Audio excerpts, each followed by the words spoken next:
Good afternoon, everyone. Welcome back to another episode of Kingdom of Dreams podcast and Making New Stories. I'm your host, Jawad Mir. Today, it's the third or fourth conversation with VFX artist Stephen Rosenbaum. As you know, I had him previous two times. He talked about James Cameron's Abyss and James Cameron's Terminator 2.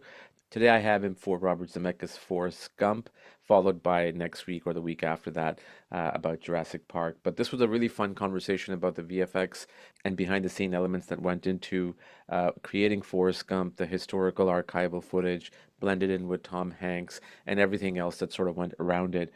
I hope you enjoy my conversation with VFX artist Stephen Rosenbaum for Forrest Gump, directed by Robert Zemeckis. Let's talk about Forrest Gump.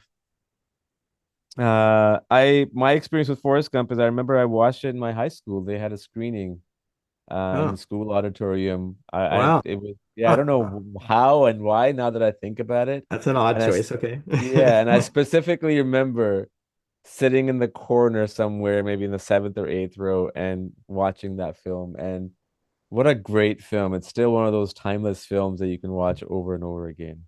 Again, same thing. Tell me how the process of that began. Yeah, it was, again, coming off the heels of Jurassic, we were now getting our stride with our workflow and the pipeline was, getting a little bit more stable. And we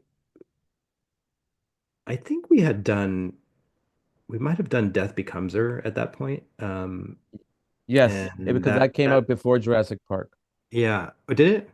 I'm pretty sure 91 or Yeah. 92. Yeah. Yeah. So we now had a few films, doing this, and so we were feeling more confident. The thing with Gump that really spun us was that, um, you know, up to this point we had done, a lot of these characters, generated characters, and now all of a sudden we're needing to do mostly compositing based work that was didn't need to be seen. It was basically meant to complement whatever shot we were presented. So you weren't doing the in your face type of visual effects. You were doing much more subtle in what we call Mm, invisible effects. And at that time that, again, the department was still growing. I had mentioned on the last session we had the company had made a decision to start transitioning talent from the practical effects side to the into computer graphics. And so I at the time I was a computer graphics supervisor. They call it CG soup, and I easily three-quarters of my team were newbies, guys from the practical effects, optical printing, and effects camera, and so forth. And they really knew very little about the box. I knew everything about the box. They knew everything about the craft. I knew very little about the craft, and I was supposed to be leading this. So it was really kind of a symbiotic relationship. It was great for me, and I think they benefited from learning the tech, basically a new tool. And one example was like this. There was this one guy, Peter Dalton, who his work from Back to the Future. He was the guy, if you ever saw DeLorean flying through the air, lifting off and hmm. flying off, that's Peter Of Dalton's work. course. So he was really good. And so it was a miniature, in those days it was a miniature DeLorean. I think the model from recollection was about 4 feet long. And it was done using a similar go motion technique where if you imagine you have a camera on the end of a long track and you have your DeLorean model here and your camera's here. If you want the DeLorean to lift off and fly away, obviously the model can't do that. We're not going to actually fly the model away. We're just going to do some localized rotation and translation to it. Basically, it's going to do that and then maybe slide a little bit that way. But in terms of like moving through space, the camera's going to do all the work. So the camera's going to go back. So if you put the two actions together, you have the DeLorean start to lift off and the camera starts to do this. It gives the effect of the DeLorean flying away when you see it on film. So I think that makes sense, right? So Hmm. he was really good at that. That's a sort of natural, we call object animation. It's a whole art form in itself in terms of animation. And so we had a bunch of scenes in Gump that sort of required this sort of not obvious, but intuitively he understood how to do these types of work. And the one that a lot of people talk about is, of course, the feather shot at the beginning of the movie and at the end of the movie.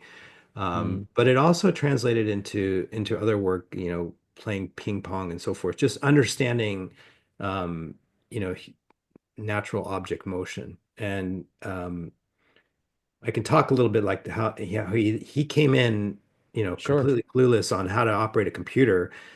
After a few days, he's like, okay, I got it. And, we trained him on how to use this tracking and animation tool. And he worked on that after another week of playing with that. He's like, I got this, it's just keyframing um, and then just iterating. And he loved it. He ate it up. It was natural.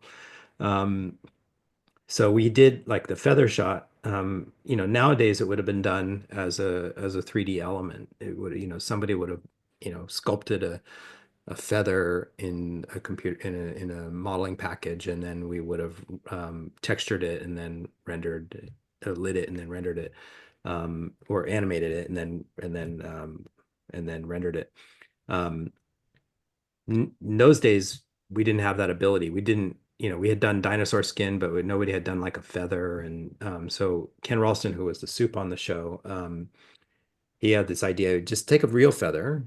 And what he did is he puppeteered the motion over a fan. So he set up on stage in front of a blue screen a fan pointing upwards, and he had a piece of monofilament attached to the end of the feather, the thick end of the feather, and he would literally just puppeteer motions, take Wow. after take after take of like, sort of this whimsical motion, just like doing this and then cut and then do another one, and you get some variation.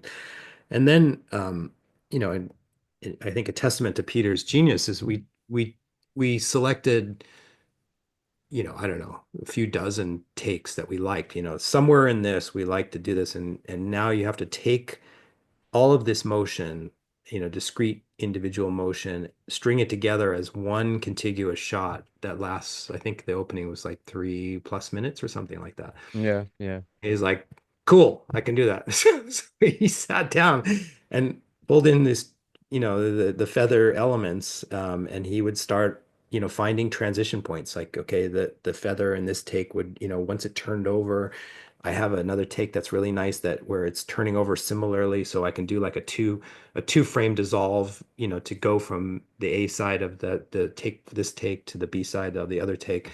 Um, and just start doing these blends and work out the choreography. But he also needed it to play to the music, because the music is part of that opening, Yeah, of right? And so course. he's just so skilled at that. It's such a simple shot, relatively, if you think about it, just one element over a background plate, but the choreography is really what makes it. People, appreciate the shot because, it's got character to it, even though it's just a feather.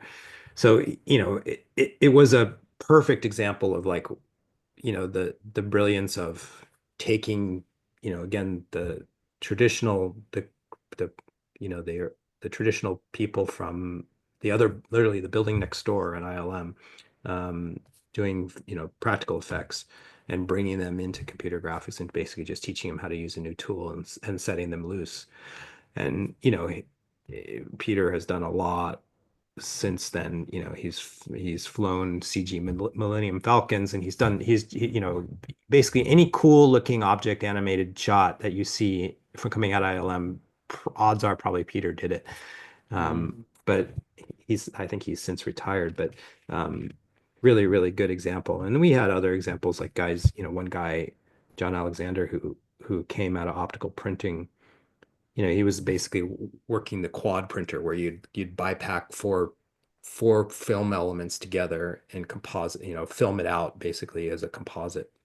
So if you imagine as you layer in shots, I don't know how savvy your audience is, but you might have a background and you might have something in the midground that you need to layer over, and then something in the foreground that you need to layer over, and then maybe you want to put rain or fog or something over it as a fourth layer. And so you would basically layer up those individual film elements and pack them together and then film it out as one.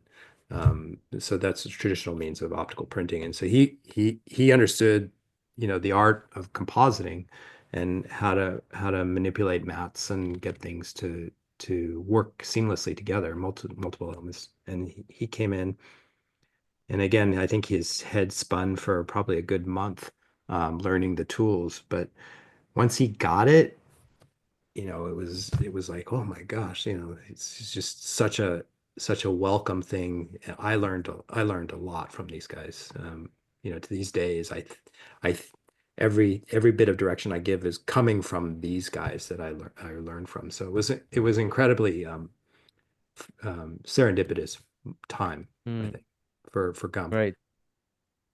Yeah, no, I honestly did not know about the behind the scene work for the feather scene because it is one of the most amazing scenes in the entire film. And obviously, Alan Silvestri's music really put it to another level. Yeah, And I feel like Forrest Gump is one of those movies that had so many visual effects, right? With it does. the Nixon, Kennedy, and all that. But it's not something that people talk about a lot. Am I correct No, to say that? yeah, that's right. And that was our goal, was to try and make the vast majority of it Yeah, invisible, or not obvious in your face effects that were really meant to complement the story.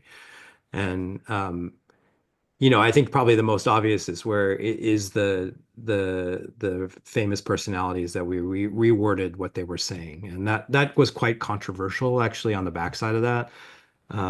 But it was so crude. Again, for context, nowadays we would just scan an actor, or have a digi-human face that we would then do the facial animation, and then um, uh, render, texture light render, right. and then composite that onto another person's face and blend it. We call face replacement. Sometimes it's head replacement if you have to accommodate the hair. Sometimes it's full body now. Those days we didn't have that ability. So we were faced with the historical footage that we essentially had to take existing words and reanimate what they were saying. And that was one of those, how are we going to do that? It was interesting how we came across it. Initially we did a test with, actually, Doug Chang I believe did the original test. And I don't know if you know Doug, but he's the production No. designer on a lot of the Okay. all the Oh, okay. most Right. recent Right. Star Wars Yes. work. He's one of the most brilliant artists of our time in our industry. He's Anybody who knows Doug, you should check him out. He's I incredibly will. talented. But on Gump, he was our art director, our assigned art director, and we didn't. So we took a some historical footage. I forget who it was. It might have been JFK, but You know where he says he said he forgot to pee. I believe I That's gotta what go she. pee, right? And Yeah, he was yeah, saying he was saying something else. So if you look at me, like, whatever I'm saying, my lips are moving a certain way, but then you need to change that in order to say, I believe I have to go pee. And so you're hitting like certain phonemes and so forth. Um, so what we did is Doug took the image and first flattened out the dialogues using morph. So we mm, essentially warped it into neutral poses. So it's effectively all you got was that type of motion. No lip articulation at all. It was just jaw motion. And that sort of set us up to, okay, now we can sculpt the lips into those specific phonemes. So if you needed to emphasize P, he could animate those lip positions. And that's essentially what it did. And in those days it worked. If you look at it now, you kind of go, oh, that doesn't that doesn't look so good anymore. But and it was passable in those days. I mean, people bought it. They didn't question it. It but it was just an example of like, okay, how do we how do we approach this issue? Um, and then, of course, compositing into, that historical footage also served as a challenge. That JFK footage specifically was really grainy. I think it it was 16 mil, I think, but it looked like 8 Mm. millimeter. It was really, really, poor quality. Um, and so, the first there was a discussion of like, can we do anything about that? And then we decided just to embrace the grain and the quality of, the low quality of the imagery and stick Tom into those shots. So effectively what we did is we would shoot, the action around JFK.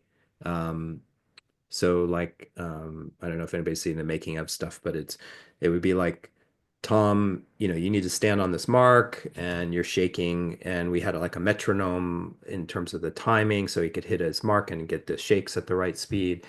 And then essentially we would then extract him off the blue screen, composite him into the historical footage. There was inevitably, a disconnect between the two hands, so we'd warp that together, essentially using morph again. Um, and then pour grain all over his element to get it to blend into the historical footage. Um, so that kind of stuff worked pretty well. It was interesting in that, like, there was a scene with Dick Cavett where he was still alive at the time, and we thought, oh, can we de-age him? And at that time, we were like, there was like everybody was like, we can't do that. We can't make him look younger. So we just accepted. They did as best they could with the makeup.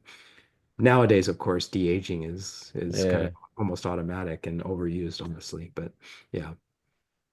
Yeah. No, that's really great information. Thank you for sharing that. One scene that I remember, you know, there's certain moments that you remember the very first time you watch them and they kind of Mm. stick with you was the scene when Gary Sinise was sitting on the boat or Yeah. and then without his legs and he jumps into the water. And I mean, I was so convinced that you guys hired an actor with no legs. I mean, I'm just trying to use maybe the wrong terminology, but that's how real it looked. And then obviously you see the VFX of the behind the scene green socks. Boom, right? So yeah, did you work on that sequence at all? I mean, that was It's easy. funny you say that because I was a CG soup on the show with George Murphy, who was the other CG soup.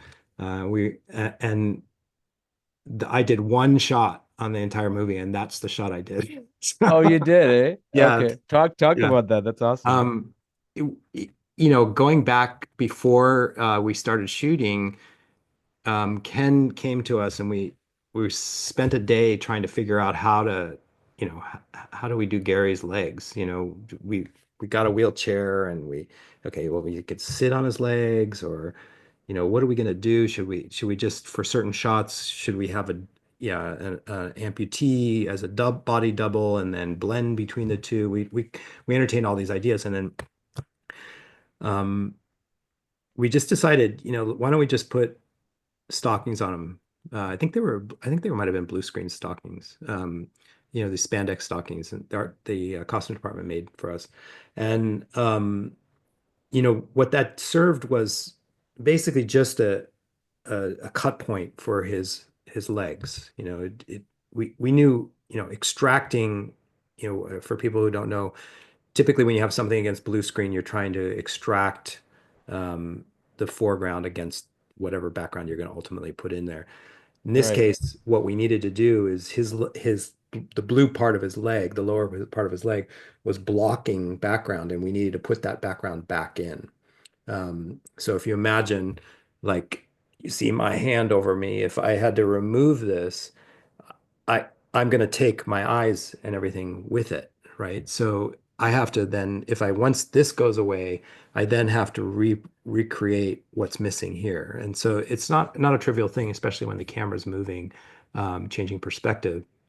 So, um, you know, we just decided to go for it. We had our tracking tools had developed enough where we could shoot a clean plate. And so the actor would perform and Gary would perform and do his thing. and then we'd have him step out and we'd try to do the same camera move as best we could, non-motion control, which we can talk about if you want, but just try to Yeah. get the timing as best we could. And then in when we got it scanned, both elements scanned, we would, first thing we'd do is try to sync them. So inevitably there would be a misalignment, and you'd just keep refining it, getting closer and warping it a little bit if you needed to, until the two were perfectly married. So essentially, when you painted out the legs, you could bring the clean plate back through it. In the case of the shot you were talking about, where Gary's on, he hops up. He's in the wheelchair. His legs are hanging straight down with the blue screen stockings. He Hmm. hops up onto the rail there, and he swings his legs through an opening in the railing. I don't know if you've seen. I don't know if we showed it in the Yeah. making of, but okay. Yeah, basically there was a hole there, and so he just swings his legs right through there. That's an intentional, like, he's like, wait, to fool you. And then we shot the clean plate, with the piece of the railing back in place. And so what I did is I essentially just cropped out the part with the railing that was back in place and put it into the plate with Gary was in. And then you have to do some cleanup around his uh, um, his knees, because it couldn't just be a clean slice. It needed that Yeah. Yeah. you had to essentially resculpt a little bit of the pant where that was bunched up at the knees. Yeah. So, No, that like the whole, especially that movement of getting off the wheelchair, sitting on the railing, and then turning, before he jumps into the water. But that yeah, that little moment was like it's convincing even in today's time, I would say. It's just so thanks. authentic and Yeah. real, and it serves a story, which is the greater point. Yeah, it's true. There's another great shot, which I think is actually even better, that Sure. Pat Myers did. It was a similar scene, where they're on the shrimp boat, and Gary Sinise is in the up in the I forget what you call it. It's the thing that holds Oh, you up. yes, Yeah, yes. um, anyway, it's this thing, and he lowers down, and so there's this tremendous amount of perspective change, across what's going on in the background. And so he's up here, camera's like this, and then he descends down, the camera does that. And so there's a lot of perspective change on the boat. And so it basically meant recreating large swaths of the boat wherever his legs blocked. That was really nicely done. That was I'm pretty sure that was Pat Myers who did that. Um, but yeah, and again, nobody ever sees that kind of stuff. But we were proud of it because that was our goal. And you should be, because again, like, it served the story in every which way. Like we said earlier, like Cameron, like Spielberg, Zemeckis is one of those directors that seamlessly blends in visual effects, for the greater good of the story. Yeah. And yeah, and Forrest Gump is a very, very special film. I'm so glad they never made a sequel on it, because there was a book that came out, Gump and Co., I think it was called. Yeah. Was Forrest Gump similarly with Jurassic Park and T2, that you felt this is gonna be like a home run with the No, audience? no. In fact, just the opposite. It was such a quirky movie. Nobody was sure how it was going to play. I mean, w- I pretty much every scene as we're working on it, we're going, this is kind of odd. But just again, I think a testament to Bob Zemeckis' filmmaking style, and he had a great editor, Artie Schmidt, at the time, and Yeah. um, it was certainly shot beautifully too. Don Burgess did a great job. I mean, it was really, really well done. A lot of great contributors to the show, but we were definitely not sure how how it would be received. We were pleasantly surprised. Yeah, because besides the arc of, him trying to find his destiny as his mother tells him to, and the Jenny part that comes in and out in the middle, in the beginning and Yeah, the end, it's like, for the lack of better word, it's like little skits from Saturday Night Live, yeah, right? Like just these yeah, little moments, like in Vietnam. playing ping pong with Kennedy, Yeah. running the football ground and Yeah. all that. Yeah, the crowd replication and all that. Yeah. Yeah, Yeah. yeah. Yeah, I Eh, think again it comes back to it has heart and likable character, and I think that's what people want. They want a good story that with somebody they can relate to or at least like or dislike, as you say, you know. yeah, But there was we enjoyed it because of the diversity of type of work, other than the ones we mentioned, there was the crowd replacement stuff, there was the ping pong work, the Vietnam work. Um, and for us, it opened up these areas of like ideas and techniques that we had never considered and challenged us to try and step up to it. And we somehow figured it out. It was quite, I think again, like a lot of brilliant minds put their head together and you just keep pushing and persisting. absolutely. Anything else that you want to add in terms of Forrest Gump? Um, no, I think, again, it's largely, I think the success is certainly our work is there, but not, it's not meant to be part of that show. And I think it's, that success was largely attributable to Bob and Tom's work. They just they were just brilliant in that project. And I think that, I think we'd all like to see that again sometime. I think, they they just did a movie again together. I don't know if did you see it here? Oh yeah, I actually saw it 3 times. Oh, you did? Yeah, I absolutely loved it. I absolutely yeah, loved it. yeah. It's a good piece of filmmaking. Yeah, it doesn't have the story, the sort of the heartwarming story that you want. I think that Gump had, so I hope that they conspire again sometime. I think the attempt was there. For me, especially did you see the film? Yeah. For me, the ending made the film worthwhile. Like there were Mm, all these moments that were sort of a little bit out of place, but I still enjoyed them. But the way it ended, that pretty much did it for me. And I enjoyed it. And yeah, no, I listen. The thing is that I'll say one thing. Like I remember, and probably for you too, like 80s and 90s, the films that you'll think about growing up from the past, like Gone with the Wind, Casablanca, Wizard of Oz, Bambi, Doctor Strangelove, 2001 Space Odyssey, Ben-Hur, Spartacus, and all those things. In about another 30, 40 years, a lot of films that you and other people have worked on, like the ones that we talked about, Abyss, T2, Jurassic Park, Forrest Gump, will be remembered in those ways because they're completely timeless. There's mm. there's no timestamp on those films. You can watch them in any century, in any time period, and they would seem like they're just from today.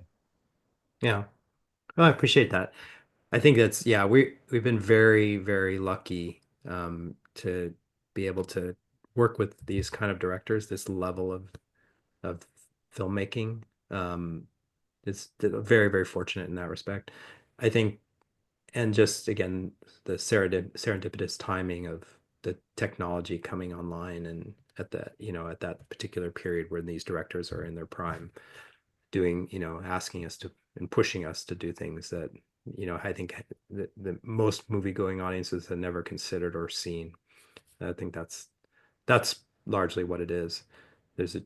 I don't know if AI is gonna be sort of the next evolution of that.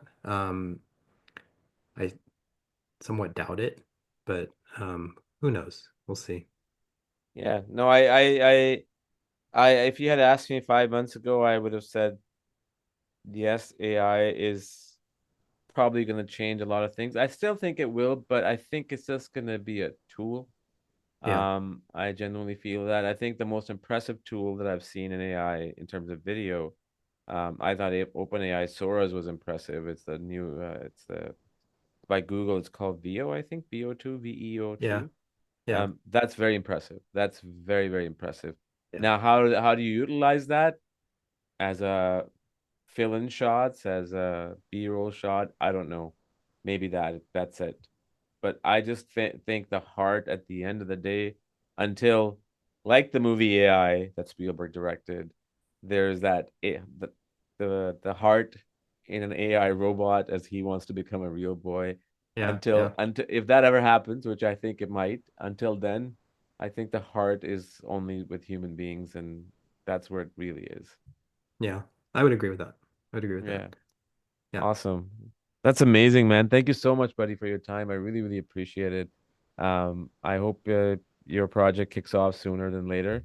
And if I'm in San Francisco and if you're around, let's grab lunch or something and connect. Please don't hesitate. I won't. There's a chance I'll be whisked off in the near future, but I come back. So Yeah, just keep absolutely. in touch. Absolutely, man. Thank you so much, buddy. Well, Appreciate it. next time you want it, we could talk about Avatar if you're interested, because I think aside from, that I know Avatar has been talked about to death, but I don't think enough people have really talked about the whole virtual production process, which I think that was sort of I think a industry shift that I think is worth discussing. And Absolutely. yeah, Whenever yeah. you are ready, whenever you want to, if the next 2 weeks you're still around, I'll reach out to you and then we'll do it then. If not, then we just do it when you come back. Okay. Awesome, man. Thanks. Thank you so much. Have a good Take weekend, care. buddy. Take Thank care. you Bye-bye. too. Yeah, bye.